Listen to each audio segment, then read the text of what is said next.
வீடியோவில் எதை பற்றி பார்க்க போகிறோம் அப்படின்னு பார்த்தீங்கன்னா, நீங்கள் எல்லாருமே ஆவலுடன் எதிர்பார்த்துட்ருக்க விவசாய கடன் தள்ளுபடி. யாருக்கு இந்த விவசாய கடன் தள்ளுபடியை கொடுக்குறாங்க? யாரெல்லாம் இந்த விவசாய கடன் தள்ளுபடியோடைய சிறப்பம்சங்களில் வராங்க? மொத்தம் 10,341 கோடி ரூபாய் தள்ளுபடி அப்படின்னு சொல்கிறாங்களே, இதெல்லாம் உண்மையான தகவலா? ஸோ இந்த தொகுப்பானது விஜய் அவர்கள் முதலமைச்சராக பொறுப்பேற்றதிலிருந்து கூட்டுறவு வங்கிகள் மற்றும் சில பொதுத்துறை வங்கிகளில் விவசாயிகள் பெற்றுள்ள பயிர்க்கடனை தள்ளுபடி செய்வது குறித்த வாக்குறுதிகளை விவரிக்கிறது. இதில் 5 ஏக்கருக்கு குறைவான நிலம் வைத்திருப்பவர்கள் முழுமையான கடன் தள்ளுபடியும், அதற்கு மேல் நிலம் வைத்திருப்பவர்களுக்கு பகுதியளவு தள்ளுபடியும் வழங்கப்படும் என்ற திட்டம் முன்மொழியப்பட்டுள்ளது. இதற்கான பயனாளிகள் பட்டியலை தயாரிக்கும் பணிகள் வரும் 15ஆம் தேதி முதல் தொடங்கப்பட்டிருக்குங்க. சுமார் 8 வங்கிகளில் உள்ள கடன்கள் இதில் அடங்கும் என கூறப்பட்டிருக்கிறது. இந்த அறிவிப்பு விவசாயிகள் மத்தியில் பெரும் வரவேற்பை பெற்றிருந்தாலும், இதனால் அரசுக்கு ஏற்படும் நிதிச்சுமை மற்றும் வங்கிகளின் எதிர்கால செயல்பாடுகள் குறித்து கவலையும் தருகிறது. இந்த தகவல் சுட்டிக்காட்டுகிறது. தகுதியான நபர்களை கண்டறிந்து விரைவில் இதற்கான அதிகாரப்பூர்வ அறிவிப்பு வெளியாகும் என்று எதிர்பார்க்கப்படுகிறது. மொத்தத்தில் விவசாயிகளின் வாழ்வாதாரத்தை மேம்படுத்தும் நோக்கில் வழங்கப்படும் இந்த கடன் தள்ளுபடி திட்டத்தின் பல்வேறு அம்சங்களை இந்த வீடியோவில் நம்ம பார்க்கலாம். ஸோ நீங்கள் எல்லாருமே எதிர்பார்த்த மாதிரி வீடியோவை ஸ்கிப் பண்ணாமல் பாருங்கள். அப்போ தான் என்ன சொல்ல வரன்றது உங்களுக்கு புரியும். 10,341 கோடி ரூபாய் தள்ளுபடி செய்ய போகிறாங்க. ஆகஸ்ட் 15ஆம் தேதி முதல் இந்த திட்டத்தை தொடங்கி வைக்க போகிறதா சொல்லியிருக்காங்க. முதலமைச்சர் இதில் கையெழுத்து போட்டிருக்காங்க. 100% வந்து பார்த்திங்கன்னா விவசாயிகளுடைய கடன்கள் ரத்தாகும். தகுதியுள்ள விவசாயிகள் கூட்டுறவு வங்கிகளில் வாங்கியிருக்க கடன்கள் முழுமையாக தள்ளுபடி செய்யப்படும்.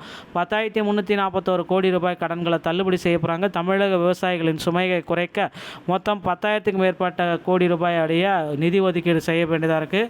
ஸோ தள்ளுபடி மற்றும் நிபந்தனைகள், தகுதி மற்றும் நிபந்தனைகள்: 5 ஏக்கருக்கு குறைவான நிலம், அதாவது 100% தள்ளுபடி வாங்கணும்னா 5 ஏக்கருக்கும் குறைவான நிலம் வைத்திருப்பவர்களுக்கு, பயிர்க்கடன் பெற்றுள்ள விவசாயிகளுக்கு 100% தள்ளுபடி. 5 ஏக்கருக்கு மேலே போயிடுச்சு அப்படின்னா உங்களுக்கு வந்து பார்த்திங்கன்னா 50% தள்ளுபடி. அதுவும் அரசு ஆலோசித்து வருது. இது வந்து அஃபிஷியலாக இன்னும் டிக்ளேர் ஆகலை. பயனாளர்களுடைய பட்டியல் தயார் பண்ணிகிட்ருக்காங்க. தகுதியான பயனாளர்களை கண்டறிந்து தற்பொழுது வங்கிகள் மூலம் தீவிரமாக இது நடைபெற்று வருகிறது. ஸோ தீவிரமாக இதுக்கான அப்டேட் எல்லாமே ரெடி பண்ணிகிட்ருக்காங்க. பயனாளிகள் யார் யாரெல்லாம் இதற்கு தகுதியானவர்கள் அப்படின்றது.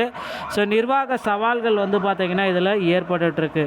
ஸோ கடன் தள்ளுபடிக்கான அதிகாரப்பூர்வ கோப்புகளில் கையெழுத்திடும் மற்றும் பயனாளிகள் பட்டியல் சரிபார்க்கும் பணிகள் எல்லாமே இந்த மாதமே 15ஆம் தேதியே தொடங்கிறதுனால அடுத்த 2 மாதத்தில் ஆகஸ்ட் 15ஆம் தேதிக்குள்ளார இதற்கான அப்டேட்டை கொடுக்க போகிறாங்க. ஸோ என்னென்ன வங்கிகள் இதில் செயல்பாட்டில் வரும், எந்தெந்த வங்கிகள் அப்படின்னு பார்த்தீங்கன்னா, முதற்கட்டமாக பொதுத்துறை வங்கிகள், இந்தியன் பேங்க், SBI இந்த மாதிரி. அதுக்கு முன்னாடியே வந்து பார்த்திங்கன்னா ஃபஸ்ட்டு ப்ரிஃபரன்ஸ் வந்து நகர்ப்புற வேளாண் வங்கிகள், கூட்டுறவு வங்கிகள், அப்புறம் கிராமப்புற வங்கிகள், ஊரக வேளாண்மை கூட்டுறவு வங்கிகள். இது எல்லாமே தாண்டி தான் இந்த 8 பொதுத்துறை வங்கிகள் நகர்ப்புற மற்றும் ஊரக பகுதிகளில் தள்ளுபடி கொடுக்க போகிறாங்க. இந்த மாதிரி வங்கிகளில் மட்டும்தான். கூட்டுறவு வங்கிகள் முறையான முன்னுரிமை அனைத்து மாவட்ட கூட்டுறவு வங்கிகளிலுமே வழங்கப்படும். பொதுத்துறை மற்றும் கிராமப்புற வங்கிகள், இந்தியன் வங்கி, பாரத ஸ்டேட் வங்கி மற்றும் கிராமப்புற வங்கிகளில் பெறப்பட்ட பயிர்க்கடனும் இந்த தள்ளுபடிக்கு வரம்பிற்குள் கொண்டு வரப்படும். 8 முக்கிய வங்கி அமைப்புகள் அப்படின்னு நம்ம பார்க்குறப்ப நிறுவனங்களில் உள்ள விவசாய கடன்கள் பட்டியல் ஆய்வு செய்யப்படுகிறது. ஸோ வங்கிக்கு உண்டான இழப்பீடு தள்ளுபடி செய்யப்படும் பொழுது தொகையான இழப்பீடு அரசு உடனடியாக வங்கிகளுக்கு வழங்கும். இதன் மூலம் விவசாயிகளின் புதிய கடன்களை பெற வழிவகை செய்யும். தேவையான ஆவணங்கள் அப்படின்னு நம்ம பார்க்குறப்ப கடன் தள்ளுபடி சலுகையை பெற விவசாயிகள் தங்கள் நில ஆவணங்கள் மற்றும் வங்கி பாஸ்புக் விவரங்களை எப்பொழுதுமே வைத்திருக்க வேண்டும். இதெல்லாமே இருந்தால் மட்டும்தான் உங்களுக்கு இந்த விவசாய கடன் தள்ளுபடி உடனடியாக உங்கள் அக்கௌண்ட்டுக்கு வருங்க. ஸோ கண்டிப்பாக இந்த தள்ளுபடியை கொடுக்க போகிறாரு முதல்வர் விஜய். அறிவிப்பே போட்டார். அதனால் கவலையே இல்லாமல் ஹாப்பியாக இருங்க. இதற்கான அடுத்தடுத்த அப்டேட்டுகளை நீங்கள் தெரிஞ்சுக்க நீங்கள் நம்முடைய சேனலோடு இணைந்திருங்கள். மீண்டும் ஒரு நல்ல தகவலோடு நான் உங்களை சந்திக்கிறேன். நன்றி, வணக்கம்.